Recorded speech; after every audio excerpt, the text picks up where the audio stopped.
नमस्कार। आज का ये वीडियो हमारे stock market course for beginners का डेमो वीडियो है। पिछले कुछ टाइम से इंडिया काफी तेजी से ग्रो हो रहा है, इसलिए इंडिया को लैंड ऑफ अपॉर्चुनिटीज भी कहा जाने लगा है। आने वाले कुछ सालों में इंडिया की ग्रोथ काफी अच्छी होने वाली है और इसके पीछे कई सारे फैक्टर्स हैं, जैसे कि यंग पॉपुलेशन, बहुत सारे स्टार्टअप्स आगे आ रहे हैं। आजकल बहुत सारे स्टार्टअप्स नई नई इनोवेटिव चीजें कर रहे हैं, नए नए प्रोडक्ट्स लॉन्च कर रहे हैं और अच्छा बिजनेस कर रहे हैं, जिससे इकोनॉमी को काफी फायदा मिल रहा है। साथ ही वो लोगों के लिए कई सारी जॉब अपॉर्चुनिटीज भी ला रहे हैं।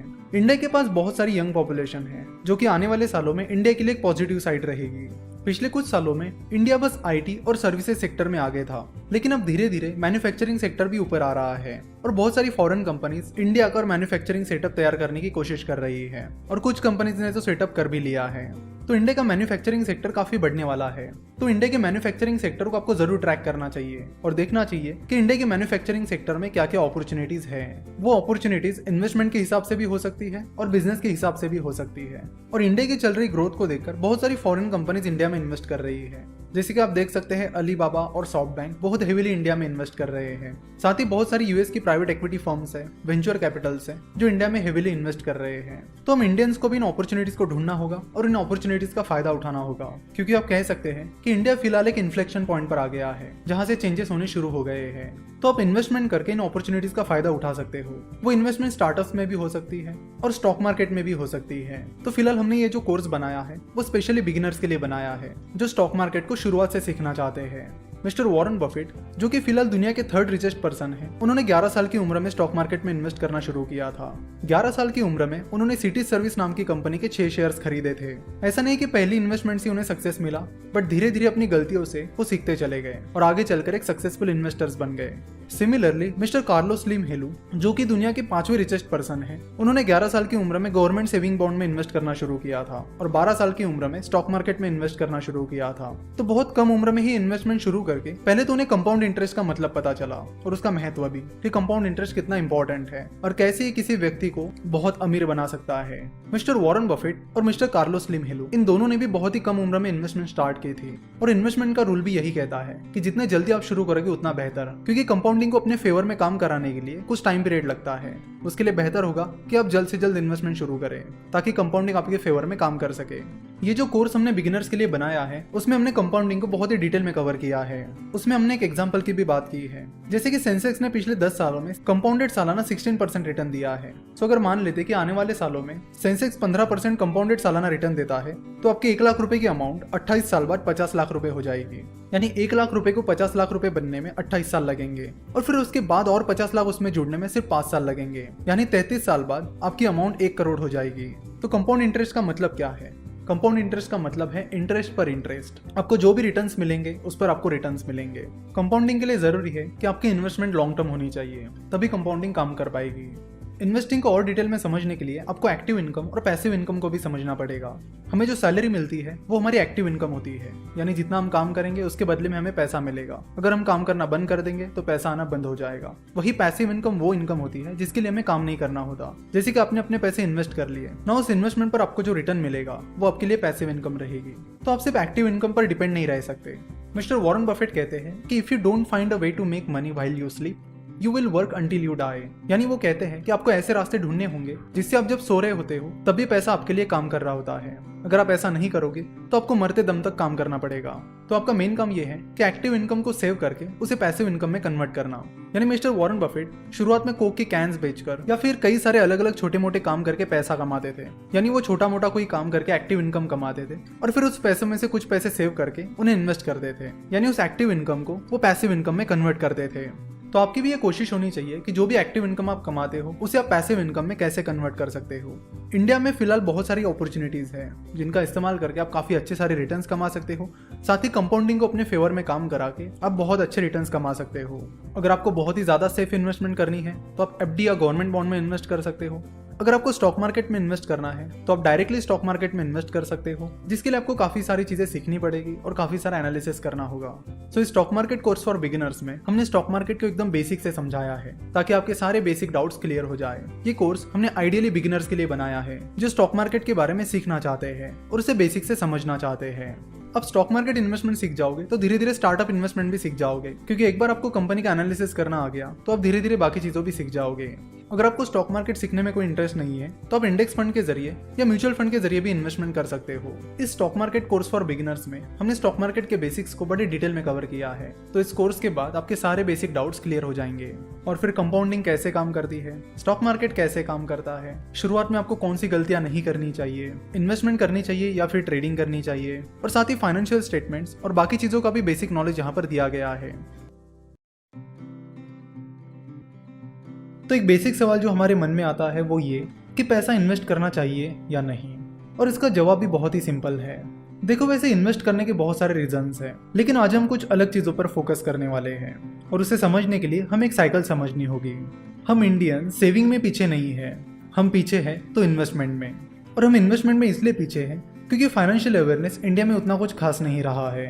हमें इन्वेस्टमेंट के बारे में कहीं पर भी नहीं सिखाया जाता, ना स्कूल कॉलेजेस में ना घर पे। देखो, आप अगर अपना घर भी चला रहे हो तो उसमें मनी मैनेजमेंट का बहुत बड़ा रोल होता है। हम जितनी भी कई सारी चीजें करते हैं उनमें फाइनेंशियल मैनेजमेंट और मनी मैनेजमेंट का बहुत बड़ा रोल होता है, लेकिन हमें money management, financial management, investment इनके बारे में सिखाया ही नहीं जाता। तो इन्वेस्टमेंट को पूरी तरह समझने के लिए हमें एक साइकिल को समझना होगा।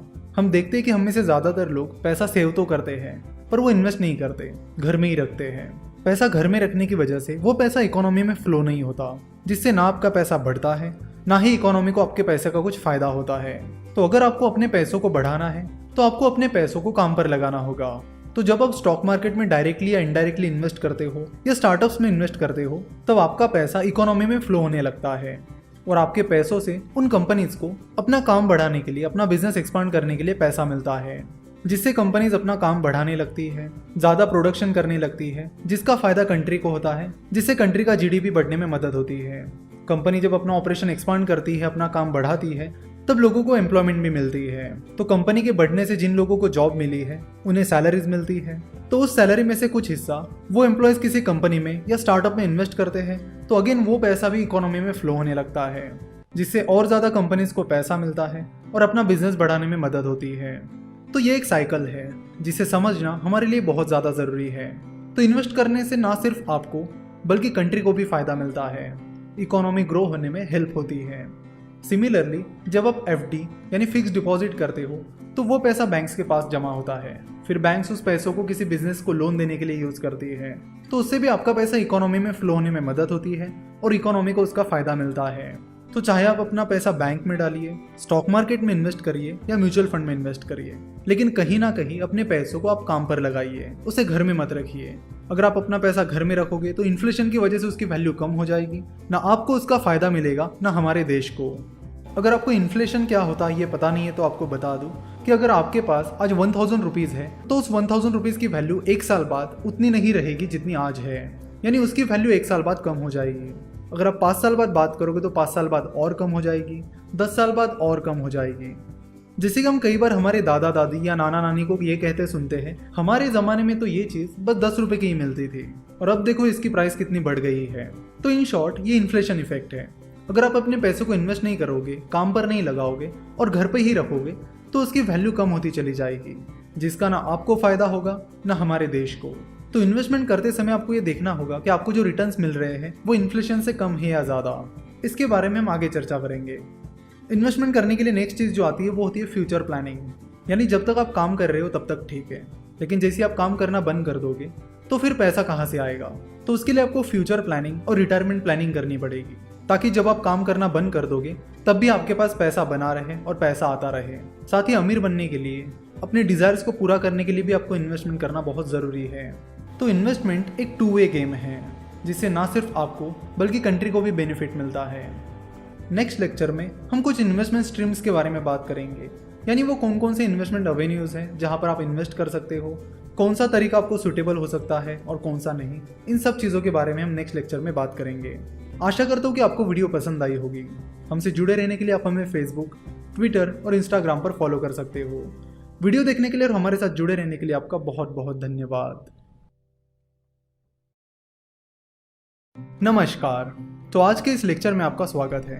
तो आज हम बात करेंगे इन्वेस्टमेंट के अलग अलग तरीकों के बारे में, जिनके जरिए आप पैसिव इनकम कमा सकते हो, यानी जहां पर आप अपने पैसों को काम पर लगा सकते हो और साथ ही इन्फ्लेशन को बीट कर सकते हो और काफ़ी अच्छे रिटर्न्स कमा सकते हो। अगर एफडी यानी फिक्स डिपॉजिट की बात की जाए तो फिक्स डिपॉजिट फिलहाल 7% के करीब इंटरेस्ट दे रहा है और ये रिटर्न टैक्सेबल है। पिछले 10 सालों का इन्फ्लेशन ऑन एन एवरेज 5% के करीब रहा है। तो इसका मतलब है कि आपके पैसों की वैल्यू मेंटेन करने के लिए आपको कम से कम 5% के ऊपर का आफ्टर टैक्स रिटर्न कमाना होगा। जनरली सेविंग अकाउंट का रिटर्न 5% से कम होता है। सो अगर आप अपना पैसा सेविंग अकाउंट में पड़ने रहने देते हो तो वो अच्छी चीज़ नहीं है। जहाँ तक एफडी की बात की जाए तो वो एक अट्रैक्टिव इन्वेस्टमेंट नहीं है। कई बार एफडी के आफ्टर टैक्स रिटर्न 5-6% के करीब आ जाते हैं, जो कि कोई खास रिटर्न नहीं होता। अगर आप फिक्स रिटर्न के लिए देख रहे हो तो आप एफडी के बजाय गवर्नमेंट बॉन्ड्स की तरफ ध्यान दे सकते हो। कई सारे गवर्नमेंट बॉन्ड में आपको एफडी से ज़्यादा रिटर्न मिलता है और टैक्स बेनिफिट भी मिल सकता है। अब ये टैक्स बेनिफिट कितना होगा ये उस बॉन्ड के टाइप पर डिपेंड करता है। अगर गवर्नमेंट बॉन्ड की बात की जाए तो ये सबसे सेफ इन्वेस्टमेंट है, इवन एफडी से भी, क्योंकि गवर्नमेंट बॉन्ड के साथ गवर्नमेंट की गारंटी आपको मिलती है। तो चाहे कंडीशन कुछ भी आ जाए, गवर्नमेंट आपको आपका पैसा जरूर रिटर्न करेगी और इसीलिए गवर्नमेंट बॉन्ड सबसे सेफ इन्वेस्टमेंट होती है। उसके बाद आता है इंडेक्स फंड। अच्छे रिटर्न्स कमाने के लिए इंडेक्स फंड एक बहुत ही अच्छा तरीका है और इंडेक्स फंड में इन्वेस्ट करने के लिए आपको कोई डीप एनालिसिस करने की भी जरूरत नहीं होती। अगर आपके पास मार्केट का बेसिक नॉलेज है और आप मानते हो कि इंडियन इकोनॉमी आगे बढ़ेगी ही बढ़ेगी और इंडिया की ग्रोथ स्टोरी पर आप भरोसा रखते हो तो आप इंडेक्स फंड में इन्वेस्ट कर सकते हो। अगर पिछले 10 साल की बात की जाए तो सेंसेक्स ने पिछले 10 सालों में 16% कंपाउंडेड सालाना रिटर्न दिया है, जो कि एक बहुत ही अच्छा रिटर्न है और उतना रिटर्न तो कई सारे एक्टिव म्यूचुअल फंड्स भी नहीं दे पाए हैं। जब आप किसी इंडेक्स फंड में इन्वेस्ट करते हो, जैसे कि सेंसेक्स इंडेक्स फंड में या निफ्टी इंडेक्स फंड में, तो आपका पैसा उस इंडेक्स में जो कंपनीज हैं उनमें उनके वेटेज के अनुसार इन्वेस्ट किया जाता है। तो अगर आपने सेंसेक्स इंडेक्स फंड में इन्वेस्ट किया है तो आपको उतना रिटर्न मिलेगा जितना सेंसेक्स ने रिटर्न दिया है। कभी कभी थोड़ा बहुत ट्रैकिंग एरर आ जाता है। अगर आपको इंडिया की ग्रोथ स्टोरी पर भरोसा है और आप ये सोचते हो कि अगले 5-10 साल में इंडियन इकोनॉमी बहुत ही अलग लेवल पर रहेगी और अच्छी खासी स्पीड से बढ़ेगी, तो आप इंडेक्स फंड में इन्वेस्ट कर सकते हो। आप SIP that is systematic investment plan के जरिए छोटी छोटी अमाउंट्स हर महीने इंडेक्स फंड में इन्वेस्ट कर सकते हो। उसके बाद आता है म्यूचुअल फंड। इंडिया में इक्विटी म्यूचुअल फंड्स काफी पॉपुलर है। बहुत सारे लोग एक्टिव इक्विटी म्यूचुअल फंड में इन्वेस्ट करते हैं। म्यूचुअल फंड में एक फंड मैनेजर आपका पैसा मैनेज करता है। एक्टिव इक्विटी म्यूचुअल फंड में इन्वेस्ट करने के लिए आपको अच्छा खासा एनालिसिस करना होगा। आपको एनालिसिस करना होगा उस म्यूचुअल फंड मैनेजर का जो आपका पैसा मैनेज कर रहा है। अगर आपको इस म्यूचुअल फंड मैनेजर के स्किल सेट पर भरोसा है और उस फंड मैनेजर का ट्रैक रिकॉर्ड अच्छा रहा है तो आप उस म्यूचुअल फंड में इन्वेस्ट करने के बारे में सोच सकते हो। कई बार active equity mutual funds index fund के रिटर्न को बीट कर पाते हैं तो कई बार नहीं कर पाते हैं। एक्टिव इक्विटी म्यूचुअल फंड और इंडेक्स फंड में मेन डिफरेंस ये है कि एक्टिव इक्विटी म्यूचुअल फंड का एक्सपेंस रेशियो ज्यादा होता है। यानी एक्टिव म्यूचुअल फंड में आपका फंड मैनेज करने के बदले में आपसे जो फीस ली जाती है वो ज्यादा होती है। वही इंडेक्स फंड में एक्सपेंस रेशियो बहुत ही कम होता है, निग्लिजिबल होता है। जाने माने इन्वेस्टर मिस्टर वॉरेन बफेट कहते हैं कि कई बार mutual fund managers index funds को बीट नहीं कर पाते हैं और तब भी उनकी मैनेजमेंट फी ज्यादा होती है। सो बेहतर है कि आप इंडेक्स फंड में इन्वेस्ट करिए जहां पे मैनेजमेंट फी बहुत ही कम है। उसके बाद हम बात करेंगे हेज फंड की। हेज फंड बहुत ही अग्रेसिवली इन्वेस्टमेंट करते हैं। म्यूचुअल फंड मैनेजर जो इन्वेस्टमेंट करते हैं वो ज्यादा अग्रेसिव नहीं होती, वही हेज फंड में जो इन्वेस्टमेंट होती है वो काफी अग्रेसिव होती है, जिसके लिए कई बार वो डेरिवेटिव्स मार्केट में भी इन्वेस्ट करते हैं। जैसे कि हमने देखा कि म्यूचुअल फंड में 500 रुपए से भी शुरुआत कर सकते हो, लेकिन हेज फंड में वैसा नहीं होता। हेज फंड में इन्वेस्ट करने के लिए आपकी नेटवर्थ काफी हाई होनी चाहिए। अगर आपकी नेटवर्थ अच्छी खासी है तो ही आप हेज फंड में इन्वेस्ट कर पाओगे। वैसे इंडिया में हेज फंड पॉपुलर नहीं है। वही यूएस की बात की जाए तो यूएस में हेज फंड काफी ज्यादा पॉपुलर है। वहां पर तो हेज फंड को मैनेज करने वाले हेज फंड मैनेजर्स ही बिलियनियर्स है। यूएस में हाई नेटवर्थ इन्वेस्टर्स भी बहुत ज्यादा है और वहां पर कई सारे अच्छे हेज फंड्स हैं, जिसकी वजह से हाई नेटवर्थ इन्वेस्टर्स उन हेज फंड में इन्वेस्ट करना पसंद करते हैं। तो यहाँ तक हमने जो इन्वेस्टमेंट के तरीके देखे हैं वो ऐसे तरीके हैं जिनमें आपको खुद को ज़्यादा कुछ नहीं करना होता, आपको बस अपना पैसा इन्वेस्ट करना होता है। फॉर एग्जाम्पल अगर म्यूचुअल फंड की बात की जाए तो उस म्यूचुअल फंड में कौन सा शेयर खरीदना है, बेचना है, ये काम आपको नहीं करना होता, ये काम वो फंड मैनेजर करता है। सिमिलरली जब आप गवर्नमेंट बॉन्ड में इन्वेस्ट करते हो तो उसमें भी आपको कुछ नहीं करना होता। जब आप हेज फंड में इन्वेस्ट करते हो तब भी आपको कुछ नहीं करना होता, जो कुछ करना है वो हेज फंड मैनेजर करता है। तो index fund, mutual fund, hedge fund ये इन्वेस्टमेंट के इनडायरेक्ट तरीके हैं। अगर डायरेक्ट तरीकों की बात की जाए तो उसमें स्टार्टअप इन्वेस्टमेंट और स्टॉक मार्केट इन्वेस्टमेंट आती है और यहाँ से आगे हमारा पूरा कोर्स इसी के बारे में है। तो अगले लेक्चर से हम स्टॉक मार्केट इन्वेस्टमेंट के बारे में बात करेंगे और उसे बहुत ही बेसिक से समझेंगे ताकि आपको स्टॉक मार्केट का और कैपिटल मार्केट का पूरा कॉन्सेप्ट समझ में आ जाए। आशा करता हूँ कि आपको ये लेक्चर पसंद आया होगा। हमसे जुड़े रहने के लिए आप हमें फेसबुक, ट्विटर और इंस्टाग्राम पर फॉलो कर सकते हो। इस कोर्स को सब्सक्राइब करने के लिए आपका बहुत बहुत धन्यवाद। नमस्कार। Stock market course for beginners के थर्ड लेक्चर में आपका स्वागत है। तो पहले दो लेक्चर में हमने इन्वेस्टमेंट के बेसिक्स के बारे में समझा और आज के इस लेक्चर से हम स्टॉक मार्केट की तरफ बढ़ेंगे। तो हम स्टॉक मार्केट को एक बहुत ही बेहतरीन एग्जाम्पल की मदद से समझेंगे और एकदम शुरुआत से समझेंगे ताकि आपके सारे बेसिक डाउट्स क्लियर हो जाए। तो इस पूरे स्टॉक मार्केट को आज हम एक स्टोरी की मदद से समझने वाले हैं और इस स्टोरी के दो मेन कैरेक्टर्स हैं, विवेक और योगेश। मान लेते कि विवेक ने हाल ही में अपना MBA पूरा किया है और विवेक के दिमाग में एक बिजनेस आइडिया आ गई है। विवेक को IT that is information technology में काफ़ी इंटरेस्ट है और विवेक को यह भी पता चलता है कि इंडिया में IT बिजनेस में काफ़ी सारे इश्यूज चल रहे हैं जिसे वो सॉल्व कर सकता है और उन प्रॉब्लम्स को सॉल्व करने के लिए वो एक IT आउटसोर्सिंग बिजनेस शुरू करने की प्लानिंग करता है। तभी विवेक को लगता है कि उसे एक बिजनेस पार्टनर की ज़रूरत है, इसलिए वो अपने दोस्त योगेश को अप्रोच कर लेता है। तो विवेक योगेश के पास चला जाता है और उसे अपनी पूरी आइडिया बताता है कि IT इंडस्ट्री में कौन कौन से प्रॉब्लम्स है, कैसे हम इन्हें सॉल्व कर सकते हैं, एटसेट्रा एटसेट्रा। अब ये जो योगेश है वो एक IT प्रोफेशनल है जिसे IT इंडस्ट्री का अच्छा खासा एक्सपीरियंस है, तो उसे विवेक की आइडिया अच्छी लगती है और फिर वो एक पूरा बिजनेस प्लान बनाते हैं कि कैसे वो इस कंपनी को शुरू करेंगे, कैसे वो कस्टमर्स को सर्व करेंगे, उनके क्या प्रोडक्ट्स रहेंगे, क्या सर्विसेज रहेंगे, एटसेट्रा। फिर जैसे उनका बिजनेस प्लान रेडी हो जाता है वो अपने बिजनेस पर काम करना शुरू कर देते हैं और कंपनी का रजिस्ट्रेशन करने के लिए निकल पड़ते हैं। कंपनी का रजिस्ट्रेशन करने के लिए वो एक CA को कांटेक्ट करते हैं और जनरल कंसल्टेंसी प्राइवेट लिमिटेड नाम से अपनी कंपनी फॉर्म कर लेते हैं। विवेक और योगेश अपनी company general consultancy private limited में 50-50% पार्टनरशिप रखते हैं, यानी कंपनी पर 50% हक विवेक का रहेगा और 50% हक योगेश का रहेगा, यानी दोनों के पास कंपनी की आधी आधी ओनरशिप रहेगी। कंपनी फॉर्म करने के बाद वो अपना प्रोडक्ट और सर्विस डेवलप करने पर काम शुरू कर देते हैं और साथ ही कस्टमर्स भी ढूंढने लगते हैं। योगेश को IT इंडस्ट्री में अच्छा खासा एक्सपीरियंस है, जिसकी वजह से योगेश के IT इंडस्ट्री में अच्छे खासे कॉन्टैक्ट्स थे, जिसके चलते जनरल कंसल्टेंसी को अपने शुरुआत के कुछ क्लाइंट्स मिल जाते हैं और उनका बिजनेस चलने लगता है। देखो, कोई भी बिजनेस हो, शुरुआत में डिफिकल्टीज तो जरूर आती है और इस बिजनेस में विवेक और योगेश को भी काफी सारी डिफिकल्टीज आती है, लेकिन वो उन डिफिकल्टीज पर मात करते हैं और आगे बढ़ते हैं। जब भी कोई नया बिजनेस शुरू होता है तो शुरुआत में कई बार वो ऐसे मुकाम पर आ जाता है जहां से वो कभी भी फेल हो सकता है। जनरल कंसल्टेंसी के साथ भी शुरुआत में कुछ ऐसा ही हुआ, लेकिन उन खराब हालातों में भी उन्होंने कभी हार नहीं मानी और मेहनत करके उन्होंने सरवाइव किया और अपने बिजनेस मॉडल को क्रैक किया।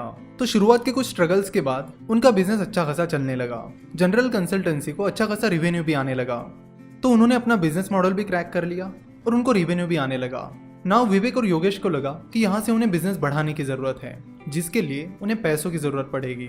विवेक और योगेश चाहते थे कि वो अच्छे खासे सॉफ्टवेयर प्रोडक्ट्स डेवलप कर पाए ताकि वो अच्छे और ज्यादा से ज्यादा क्लाइंट्स को अट्रैक्ट कर पाए, और इन प्रोडक्ट्स को डेवलप करने के लिए उन्हें जरूरत थी पैसों की।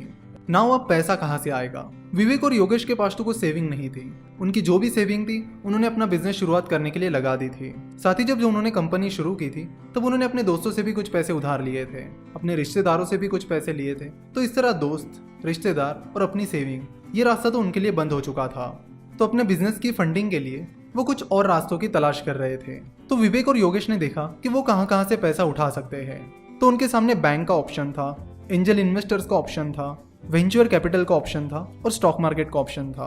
तो विवेक और योगेश को लगा कि ये कुछ ऑप्शंस है जिनके बारे में उन्हें सोचना चाहिए। तो विवेक और योगेश ने जिन 4 ऑप्शंस के बारे में सोचा वो 2 कैटेगरीज में बढ़ते हैं, डेट फाइनेंसिंग और इक्विटी फाइनेंसिंग। चलो तो समझते हैं कि ये डेट फाइनेंसिंग और इक्विटी फाइनेंसिंग क्या होती है। बैंक एक डेट फाइनेंसिंग का ऑप्शन है। जब कोई कंपनी बैंक से लोन लेती है तो उसे वो पैसा ब्याज यानी इंटरेस्ट के साथ वापस करना होता है। तो बैंक से लिया हुआ कर्ज डेट फाइनेंसिंग में आता है। अब बात करते हैं इक्विटी फाइनेंसिंग की। जब कोई कंपनी इक्विटी फाइनेंसिंग से पैसा उठाती है तो वो पैसा कंपनी को वापस नहीं करना होता। For example angel investing, venture capital, stock market, ये सारे इक्विटी फाइनेंसिंग के तरीके हैं। तो जब कोई एंजल इन्वेस्टर किसी स्टार्टअप में इन्वेस्ट करता है तो उस स्टार्टअप को, उस एंजल इन्वेस्टर को उसका पैसा रिटर्न नहीं करना होता। तो उस एंजल इन्वेस्टर ने इन्वेस्ट किए हुए पैसों के बदले में कंपनी को उन्हें कंपनी में ओनरशिप देनी होती है, यानी भागीदारी देनी होती है। तो विवेक और योगेश के पास 2 ऑप्शंस थे, डेट फाइनेंसिंग या इक्विटी फाइनेंसिंग। डेट फाइनेंसिंग में उनके पास ऑप्शन था कि बैंक से लोन लेना, और इक्विटी फाइनेंसिंग में उनके पास ऑप्शन था एंजल इन्वेस्टर, वेंचर कैपिटल या स्टॉक मार्केट से फंडिंग उठाना। अगर वो बैंक से पैसे लेते हैं तो उन्हें वो पैसा ब्याज के साथ वापस करना होगा, और अगर वो स्टॉक मार्केट, एंजल इन्वेस्टर्स या वेंचर कैपिटल से फंडिंग उठाते हैं तो उन्हें उन इन्वेस्टर्स को अपनी ओनरशिप देनी पड़ेगी। अब इन्वेस्टर्स को ओनरशिप देने के बाद विवेक और योगेश का ओनरशिप पैटर्न क्या रहेगा, डेट फाइनेंसिंग के क्या फायदे और नुकसान हैं, इक्विटी फाइनेंसिंग के क्या फायदे और नुकसान हैं, इसे हम नेक्स्ट लेक्चर में देखेंगे और नेक्स्ट लेक्चर में इस स्टोरी को हम कंटिन्यू करेंगे। आशा करता हूँ कि आपको आज का ये लेक्चर पसंद आया होगा। हमसे जुड़े रहने के लिए आप हमें फेसबुक, ट्विटर और इंस्टाग्राम पर फॉलो कर सकते हो। साथ ही आप हमारी वेबसाइट www.finnovations.com भी विजिट कर सकते हो।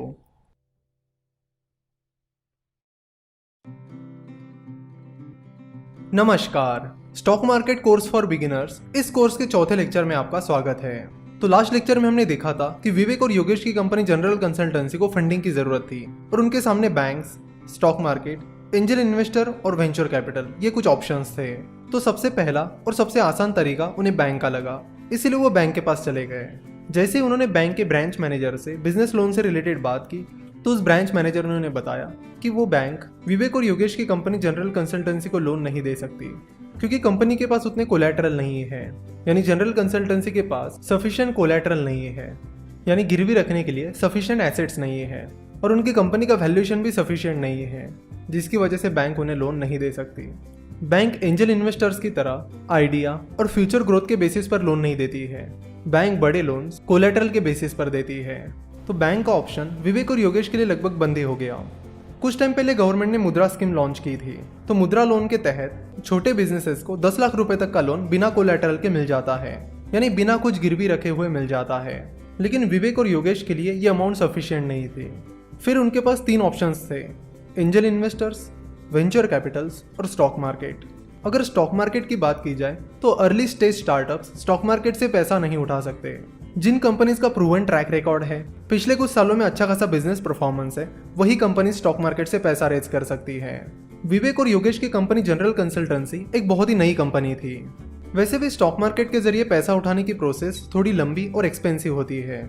जिस कंपनी को स्टॉक मार्केट से पैसा उठाना है उसे पहले इन्वेस्टमेंट बैंक्स को हायर करना होता है, फिर DRHP that is draft red herring prospectus बनाना होता है और उसे SEBI that is securities and exchange board of India जो कि कैपिटल मार्केट का रेगुलेटर है उसे सबमिट करना होता है और फिर आगे ये प्रोसेस चलती रहती है। इस प्रोसेस के बारे में भी हम किसी एक लेक्चर में डिटेल में बात करेंगे।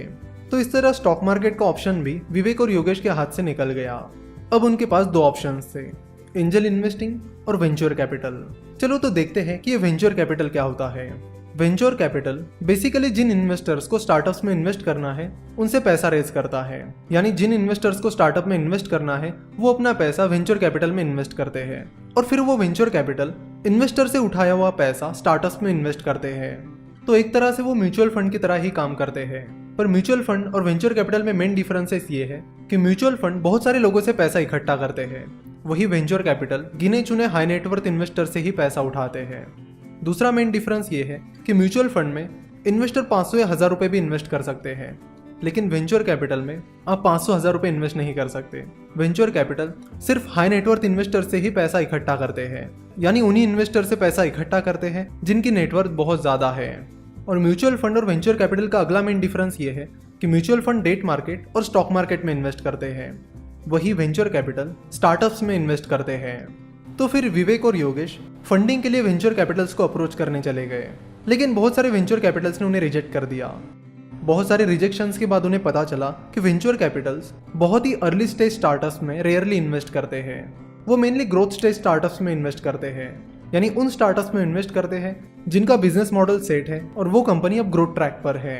विवेक और योगेश की कंपनी अभी तो बहुत ही स्टार्टिंग फेज में थी, ना तो उनका बिजनेस मॉडल सेट था ना ही वो ग्रोथ ट्रैक पर थे, वो तो बस अपने बहुत ही शुरुआती दौर में थे। तो फिर अगला ऑप्शन उनके पास जो था वो था एंजल इन्वेस्टिंग, यानी एंजल इन्वेस्टर्स को अप्रोच करना। एंजल इन्वेस्टर एक इंडिविजुअल होता है जो स्टार्टअप्स में इन्वेस्ट करता है। Angel investors generally early stage startups में इन्वेस्ट करते हैं, यानी उन स्टार्टअप्स में इन्वेस्ट करते हैं जो बहुत ही शुरुआती दौर में है। तो विवेक और योगेश की कंपनी अभी शुरुआती दौर में थी, इसलिए उन्होंने एंजल इन्वेस्टर्स को अप्रोच करना शुरू किया। तो फिर वो एंजल इन्वेस्टर्स के साथ मीटिंग फिक्स करने लगे और उन्हें अपना बिजनेस प्लान बताने लगे कि इस तरह से हमने बिजनेस शुरू किया है, इस तरह का एक्सपर्टीज हमारे पास है और ये प्रॉब्लम है जिसे हम सॉल्व करना चाहते हैं। तो शुरुआत में 3 एंजल इन्वेस्टर्स ने विवेक और योगेश के आइडिया को रिजेक्ट कर दिया और उन्हें फंडिंग नहीं दी, लेकिन फिर भी विवेक और योगेश ने हार नहीं मानी। वो और भी एंजल इन्वेस्टर्स को अप्रोच करने लगे और फिर फाइनली एक एंजल इन्वेस्टर को विवेक और योगेश की आइडिया पसंद आ गई और वो उन्हें फंडिंग देने के लिए राजी हो गए। मान लेते कि उस एंजल इन्वेस्टर का नाम रोहन पटेल है। तो मिस्टर रोहन पटेल से विवेक और योगेश की कंपनी जनरल कंसल्टेंसी को 2 करोड़ की फंडिंग मिल गई। तो इस तरह जनरल कंसल्टेंसी को पहली फंडिंग मिल गई। इस फंडिंग की मदद से विवेक और योगेश अपना बिजनेस आगे बढ़ाने लगे, जिसके चलते जनरल कंसल्टेंसी का रेवेन्यू बढ़ने लगा और कंपनी अच्छा परफॉर्म करने लगी। नाउ सारी चीज़ें अच्छे से चलने लगी, जिसके चलते विवेक और योगेश को लगा कि उन्हें और फंडिंग उठानी चाहिए ताकि वो अपने बिजनेस को और ज़्यादा तेज़ी से बढ़ा सके। तो इस तरह विवेक और योगेश का बिजनेस अब ग्रोथ ट्रैक पर आ गया था। तो अब आपको बताना है कि विवेक और योगेश नेक्स्ट फंडिंग कहाँ से उठाएंगे, बैंक से, स्टॉक मार्केट से या वेंचर कैपिटल से। तो नेक्स्ट पार्ट में हम इस स्टोरी को आगे कंटिन्यू करेंगे। आशा करता हूँ कि आपको आज का ये लेक्चर पसंद आया होगा। हमसे जुड़े रहने के लिए आप हमें फेसबुक, ट्विटर और इंस्टाग्राम पर फॉलो कर सकते हो। साथ ही आप हमारी वेबसाइट www.finnovations.com भी विजिट कर सकते हो। आज का ये वीडियो देखने के लिए और हमारे साथ जुड़े रहने के लिए आपका बहुत बहुत धन्यवाद।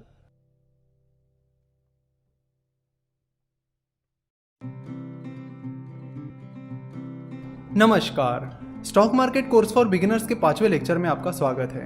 पिछले लेक्चर में हमने देखा था कि जनरल कंसल्टेंसी अच्छा परफॉर्म कर रही थी और अपना एक्सपेंशन करने के लिए वो एक और फंडिंग उठाना चाहती थी। इस बार जनरल कंसल्टेंसी थोड़ी ज़्यादा फंडिंग उठाना चाहती थी, यानी 100 करोड़ के करीब। जैसे कि हमने देखा था कि जनरल कंसल्टेंसी ने अपनी पहली फंडिंग एंजल इन्वेस्टर से उठाई थी, तब उन्होंने 2 करोड़ की फंडिंग उठाई थी और अब कंपनी 100 करोड़ के करीब फंडिंग उठाना चाहती थी। पर जनरली एंजल इन्वेस्टर्स इतनी बड़ी फंडिंग प्रोवाइड नहीं करते हैं, इसलिए उन्होंने वीसी यानी वेंचर कैपिटल से फंडिंग उठाने का फैसला किया। तो फिर उन्होंने कुछ वेंचर कैपिटल्स को अप्रोच करना शुरू किया। कंपनी की अच्छी ग्रोथ के चलते उन्हें तुरंत वेंचर कैपिटल से फंडिंग मिल गई। तो इस तरह एबीसी पार्टनर्स इस वेंचर कैपिटल से उन्होंने 100 करोड़ की फंडिंग उठाई। इस फंडिंग राउंड के बाद कंपनी की ग्रोथ और तेजी से बढ़ने लगी। कंपनी अच्छा खासा रेवेन्यू और प्रॉफिट कमाने लगी। कंपनी के अच्छे बिजनेस के चलते जनरल कंसल्टेंसी का अच्छा नाम होने लगा और उन्हें अच्छे खासे कॉन्ट्रैक्ट्स भी मिलने लगे। कंपनी की इस ग्रोथ से विवेक और योगेश खुश थे, वो एंजल इन्वेस्टर भी खुश थे और वीसी एबीसी पार्टनर्स भी खुश था। अगले 2-3 सालों तक कंपनी की ऐसी ग्रोथ बरकरार रही। हाँ, बीच बीच में थोड़े अप्स एंड डाउन्स आए, लेकिन कंपनी ने उन्हें मैनेज कर लिया और अपनी इसी ग्रोथ को बरकरार रखने के लिए कंपनी और फंड रेज करने की प्लानिंग कर रही थी। इस बार कंपनी 1000 करोड़ रुपए की फंडिंग उठाने की प्लानिंग कर रही थी। वही एबीसी पार्टनर्स, जिसने जनरल कंसल्टेंसी में 100 करोड़ रुपए इन्वेस्ट किए थे, वो भी अब कंपनी से एग्जिट करना चाहते थे और अपना प्रॉफिट बुक करना चाहते थे। यानी कंपनी की इस अच्छी ग्रोथ के बाद वो अपना स्टेक बेच देना चाहते थे और प्रॉफिट बुक करना चाहते थे। जब किसी कंपनी को अच्छा खासा पैसा रेज करना होता है, साथ ही कंपनी के कुछ इन्वेस्टर्स को कंपनी से एग्जिट करनी होती है, तो आईपीओ सबसे बेस्ट ऑप्शन होता है। आईपीओ का मतलब है इनिशियल पब्लिक ऑफरिंग। यानी जनरल कंसल्टेंसी ने अब स्टॉक मार्केट के जरिए पैसा उठाने की प्लानिंग कर ली थी। तो आईपीओ को डिटेल में समझने से पहले हम समझते हैं कि एंजल इन्वेस्टिंग, वेंचर कैपिटल और स्टॉक मार्केट के बीच क्या डिफरेंसेस होते हैं। जब कोई कंपनी स्टॉक मार्केट के जरिए पैसा उठा लेती है, उसके बाद कोई भी उन कंपनीज के शेयर्स बड़े आसानी से खरीद सकते हैं और बेच भी सकते हैं। वही अगर आप एंजल इन्वेस्टर हो और किसी स्टार्टअप में इन्वेस्ट करने की प्लानिंग कर रहे हो, तो किसी स्टार्टअप के शेयर्स खरीदना या उन शेयर्स को बेचना आसान नहीं होता है। एंजल इन्वेस्टिंग में या तो कंपनी को एंजल इन्वेस्टर्स को अप्रोच करना होता है या फिर एंजल इन्वेस्टर को कंपनी को अप्रोच करना होता है। और मान लो किसी एंजल इन्वेस्टर ने किसी स्टार्टअप में इन्वेस्टमेंट कर ली है, तो उन शेयर्स को बेचना आसान नहीं होता है। आपको किसी और इन्वेस्टर्स को ढूंढना होता है। अगर कोई इन्वेस्टर उस कंपनी में इन्वेस्ट करने के लिए इंटरेस्टेड है, तो आप उसे अपने शेयर्स बेच सकते हो, या फिर आपको उस स्टार्टअप के आईपीओ तक का इंतजार भी करना पड़ सकता है। जनरली एंजल इन्वेस्टर्स और वेंचर कैपिटल जब उस कंपनी का आईपीओ आता है जिसमें उन्होंने इन्वेस्ट किया है, तब उस कंपनी से एग्जिट लेना प्रेफर करते हैं। जैसे कि अभी कुछ टाइम पहले हमने देखा कि उबर का आईपीओ आया था, जिसमें उबर के कई सारे इन्वेस्टर्स ने कंपनी से एग्जिट ले ली थी। दूसरा डिफरेंस ये है कि एंजल इन्वेस्टर्स और वेंचर कैपिटल कंपनी में इन्वेस्ट तब करते हैं जब कंपनी अपने शुरुआती दौर में होती है, यानी जब कंपनी छोटी होती है। तो जब कंपनी छोटी होती है, तब कंपनी के पास ग्रोथ अपॉर्चुनिटीज काफी ज्यादा होती है, ग्रोथ की स्पीड भी ज्यादा होती है, but at the same time company fail होने के चांसेस भी बहुत ज्यादा होते हैं। तो अगर किसी एंजल इन्वेस्टर या वेंचर कैपिटल की इन्वेस्टमेंट सक्सेसफुल हो जाती है, तो वो उन्हें बहुत अच्छे रिटर्न देती है। वही जब कंपनी स्टॉक मार्केट में आ जाती है, तब तक कंपनी एक बड़े लेवल पर पहुंच चुकी होती है, जहां से बहुत ही कम कंपनीज एक्सपोनेंशियल ग्रोथ दिखाती है। यानी वहां से कंपनी जनरली उतनी तेजी से नहीं बढ़ पाती जितनी शुरुआती दौर में बढ़ पाती है। But at the same time जब तक कंपनी स्टॉक एक्सचेंज पर लिस्ट हो जाती है, तब तक कंपनी एक वेल सेटल्ड कंपनी बन जाती है, जहां से कंपनी के फेल होने के चांसेस कंपैरेटिवली कम हो जाते हैं, यानी कंपनी के शुरुआती दौर के मुकाबले कम हो जाते हैं। तो चाहे एंजल इन्वेस्टिंग हो, वेंचर कैपिटल फंडिंग हो या स्टॉक मार्केट हो, ये सारी इक्विटी फंडिंग के तरीके हैं। सो अगर आप एज एन एंजल इन्वेस्टर किसी स्टार्टअप में इन्वेस्ट करते हो या फिर स्टॉक मार्केट के जरिए किसी कंपनी के शेयर्स खरीदते हो, तो उसका मतलब है कि आप उस कंपनी को अपने पैसे देते हो और उसके बदले में कंपनी आपको कंपनी में भागीदारी देती है, यानी ओनरशिप देती है। तो यहाँ से आगे हम आईपीओ प्रोसेस को पूरी तरह से समझेंगे, साथ ही स्टॉक मार्केट को समझना यहाँ से हम शुरू कर देंगे। इसी स्टोरी को कंटिन्यू करके अगले लेक्चर में हम स्टॉक मार्केट के बारे में डिटेल में समझेंगे। देखिए, चाहे एंजल इन्वेस्टिंग हो, वेंचर कैपिटल हो या स्टॉक मार्केट हो, ये कोई उतनी भी कॉम्प्लेक्स चीज नहीं है जितनी आप समझते हो।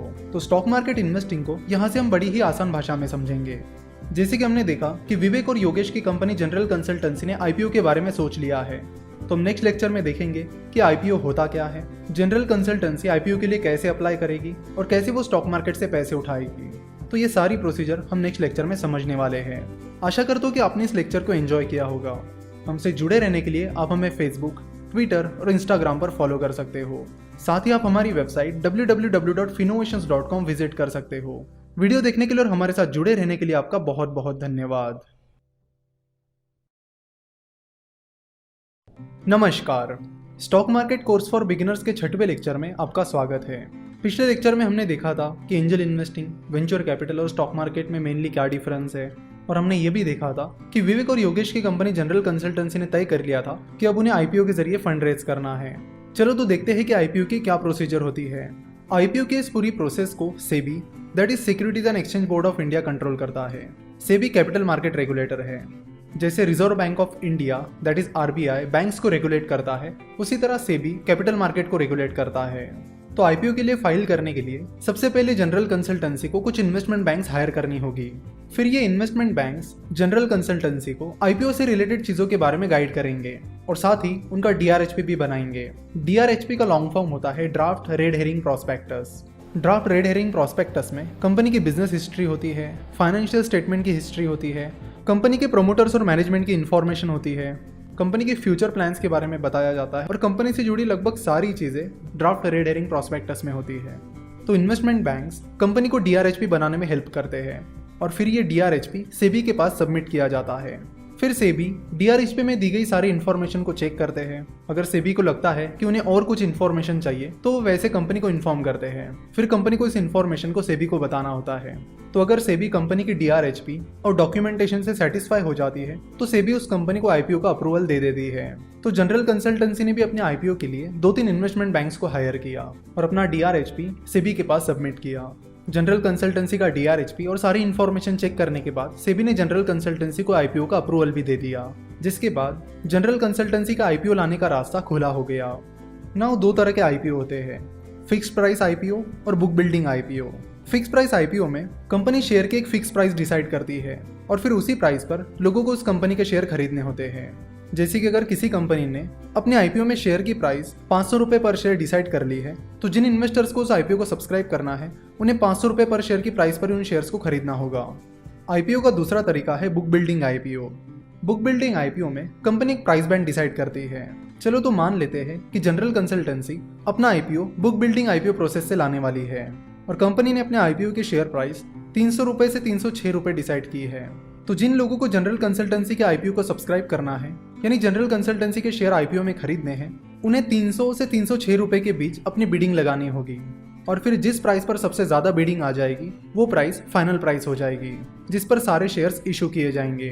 तो जनरल कंसल्टेंसी ने अपना प्राइस बैंड 300 से 306 रुपये रखा है। प्राइस बैंड में जो सबसे कम प्राइस होती है उसे फ्लोर प्राइस कहते हैं। तो यहाँ पर 300 रुपये प्राइस बैंड की सबसे कम प्राइस है, इसलिए 300 रुपये फ्लोर प्राइस है। प्राइस बैंड की जो सबसे ज्यादा प्राइस होती है उसे कैप प्राइस कहते हैं। यहाँ पर 306 रुपये प्राइस बैंड की सबसे ज्यादा प्राइस है, तो 306 रुपये को कैप प्राइस कहा जाएगा। आईपीओ जनरली 3 दिनों के लिए खुला रहता है, तो जनरल कंसल्टेंसी ने भी अपना आईपीओ 3 दिनों के लिए खुला रखा, जिसमें सबसे ज्यादा बिडिंग 306 रुपये के लिए आई, जो कि उस प्राइस बैंड की सबसे ज्यादा प्राइस थी। 306 रुपये पर सबसे ज्यादा बिडिंग आने की वजह से अब जनरल कंसल्टेंसी अपने शेयर्स 306 रुपये की प्राइस पर आईपीओ में बेच देगी। यहाँ पर जनरल कंसल्टेंसी ने अपने आईपीओ में पब्लिक से 1000 करोड़ रुपए उठाए और उसके बदले में कंपनी का 20% हिस्सा डाइल्यूट कर दिया, यानी उन 1000 करोड़ के बदले में कंपनी ने अपना 20% हिस्सा उन इन्वेस्टर्स को दे दिया। तो जिन लोगों ने कंपनी में इन्वेस्ट किया उन्हें कंपनी में हिस्सेदारी मिली और कंपनी को अपना बिजनेस बढ़ाने के लिए पैसा मिला। तो इस आईपीओ प्रोसेस के बाद जनरल कंसल्टेंसी के शेयर्स उन इन्वेस्टर्स को इशू किए गए और बाद में कंपनी नेशनल स्टॉक एक्सचेंज और बॉम्बे स्टॉक एक्सचेंज, जो कि इंडिया के 2 मेन स्टॉक एक्सचेंजेस हैं, उन पर लिस्ट हो गई। और कंपनी के शेयर स्टॉक एक्सचेंज पर लिस्टेड होने के बाद कोई भी बड़े आसानी से जनरल कंसल्टेंसी के शेयर खरीद सकते हैं और बेच भी सकते हैं। कंपनी स्टॉक एक्सचेंज पर लिस्टेड होने के बाद एक पब्लिक लिस्टेड कंपनी बन जाती है। तो जनरल कंसल्टेंसी ने स्टॉक मार्केट के जरिए पैसा तो उठा लिया। अब देखते हैं कि जनरल कंसल्टेंसी की आगे की स्ट्रेटेजी क्या होती है। अगर आप जनरल कंसल्टेंसी के बिजनेस में इंटरेस्टेड हो और आप जनरल कंसल्टेंसी में इन्वेस्ट करना चाहते हो तो उसकी प्रोसीजर क्या रहेगी, इसे हम नेक्स्ट लेक्चर में विस्तार में समझेंगे। आशा करता हूँ कि आपको ये लेक्चर पसंद आया होगा। स्टॉक मार्केट के बारे में और जानकारी के लिए आप हमारी वेबसाइट www.finnovations.com विजिट कर सकते हो। हमसे जुड़े रहने के लिए आप हमें फेसबुक, ट्विटर और इंस्टाग्राम पर फॉलो कर सकते हो। वीडियो देखने के लिए आपका बहुत बहुत धन्यवाद। नमस्कार, stock market course for beginners के 7वें लेक्चर में आपका स्वागत है। तो जनरल कंसल्टेंसी ने स्टॉक मार्केट के जरिए पैसे तो उठा लिए, पर अगर आपको जनरल कंसल्टेंसी में इन्वेस्ट करना है तो उसके लिए आपको क्या करना होगा, इसे हम आज समझने वाले हैं।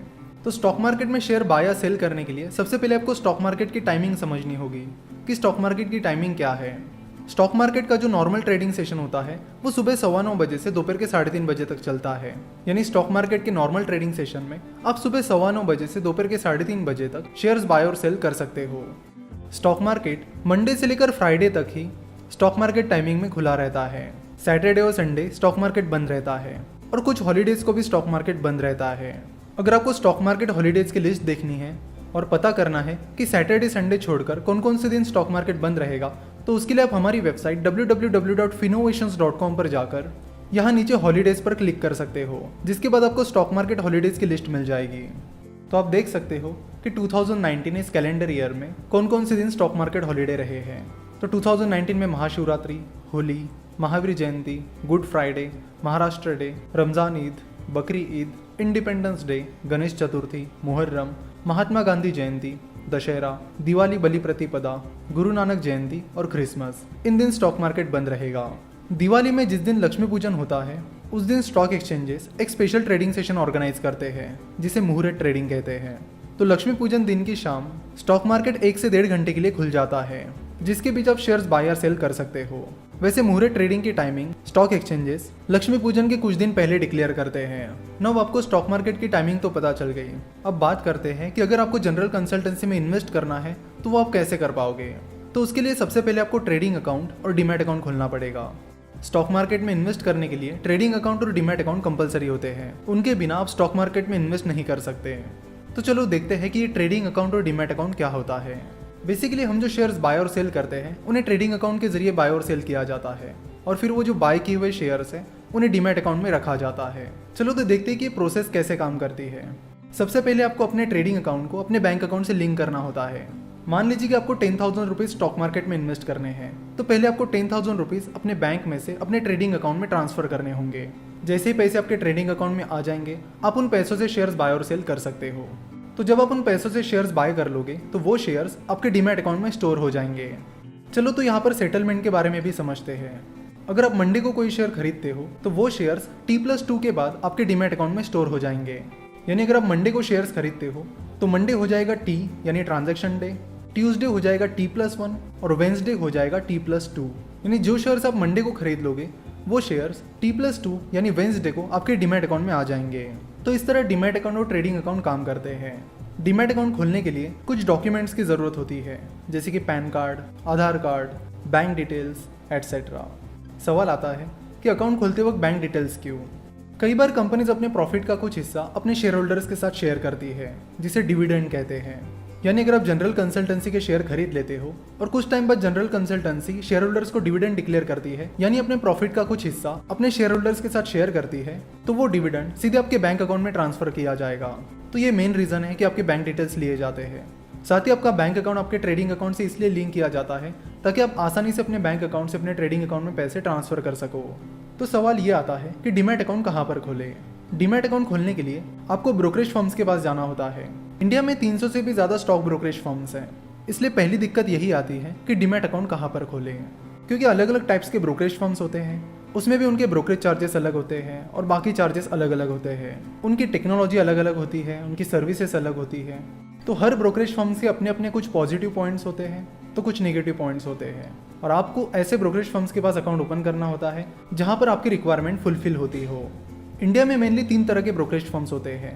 एक होती है बैंक्स, दूसरे होती है फुल सर्विस ब्रोकरेज फर्म्स और तीसरे होते हैं डिस्काउंट ब्रोकरेज फर्म्स। बैंक्स के ब्रोकरेज चार्जेस बहुत ही ज़्यादा होते हैं, इसलिए हम उनके बारे में बात नहीं करेंगे। बात रही फुल सर्विस ब्रोकरेज फर्म्स की और डिस्काउंट ब्रोकरेज फर्म की। तो फुल सर्विस ब्रोकरेज फर्म आपके लिए एक स्पेशल रिलेशनशिप मैनेजर अपॉइंट करके देते हैं और आपको स्टॉक मार्केट की टिप्स भी प्रोवाइड करते हैं, जो कि वैसे आपको फॉलो नहीं करनी चाहिए। क्यों फॉलो नहीं करनी चाहिए इसके बारे में हम आगे कभी बात करने वाले हैं। तो फुल सर्विस ब्रोकरेज फर्म्स का मेन फायदा ये होता है कि वो आपके लिए एक रिलेशनशिप मैनेजर अपॉइंट करके देते हैं, सो दैट अगर कभी आपको दिक्कत होती है तो आप तुरंत उन्हें कांटेक्ट करके अपने इश्यूज सॉल्व कर सकते हो। उनके लगभग हर सिटीज़ में ऑफिसेज भी होते हैं, तो रिलेशनशिप मैनेजर प्रोवाइड करने की वजह से और हर सिटी में ऑफिसेज रहने की वजह से उनके खर्चे बढ़ जाते हैं, जिसे कवर करने के लिए वो आपसे ज़्यादा ब्रोकरेज चार्जेस चार्ज करते हैं। वहीं दूसरी तरफ डिस्काउंट ब्रोकरेज फर्म्स होते हैं। डिस्काउंट ब्रोकरेज फर्म्स आपको रिलेशनशिप मैनेजर अपॉइंट करके नहीं देते हैं, उनकी बहुत ही लिमिटेड ब्रांचेस होती हैं। तो लिमिटेड ब्रांचेस और रिलेशनशिप मैनेजर का ना होना, इन चीज़ों की वजह से उनकी कॉस्टिंग कम हो जाती है, जिसकी वजह से वो आपको कम ब्रोकरेज चार्जेस चार्ज करते हैं। तो डीमैट अकाउंट खोलते वक्त आपको देखना होगा कि आपकी रिक्वायरमेंट्स क्या क्या है। तो यहाँ पर 2-3 चीज़ें बहुत इंपॉर्टेंट होती है, जैसे कि टेक्नोलॉजी, यानी उस ब्रोकरेज फर्म का ऐप कैसा है। दूसरी चीज़, वो ब्रोकरेज फर्म ट्रस्टवर्दी है या नहीं।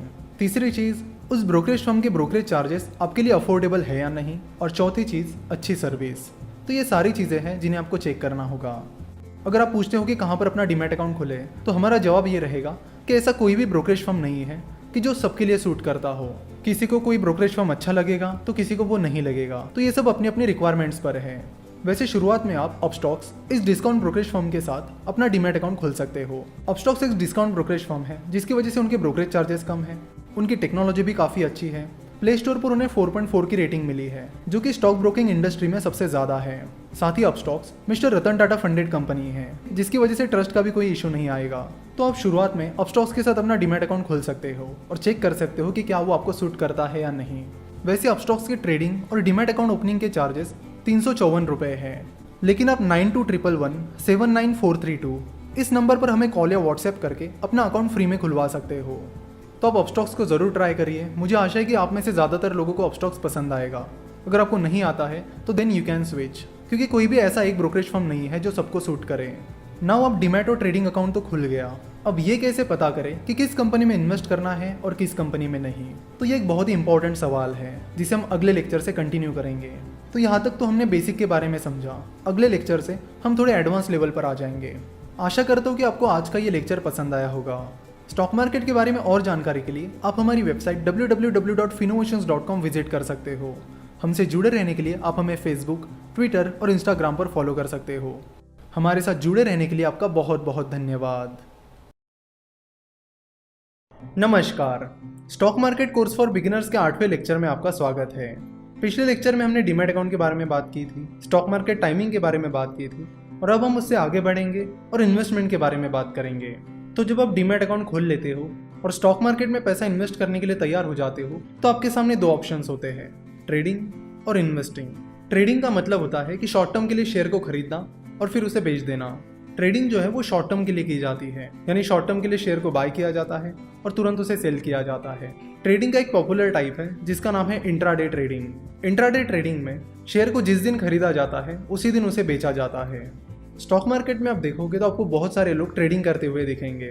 तो ट्रेडिंग होती है शॉर्ट टर्म के लिए, वही इन्वेस्टिंग होती है लॉन्ग टर्म के लिए। यानी अगर आप आज शेयर खरीदते हो और उसे 1-2 साल बाद या 5-10 साल बाद बेचते हो तो वो हो गई इन्वेस्टिंग। तो किसी भी बिगिनर के लिए पहला सवाल तो यही है कि ट्रेडिंग करे या इन्वेस्टिंग करे।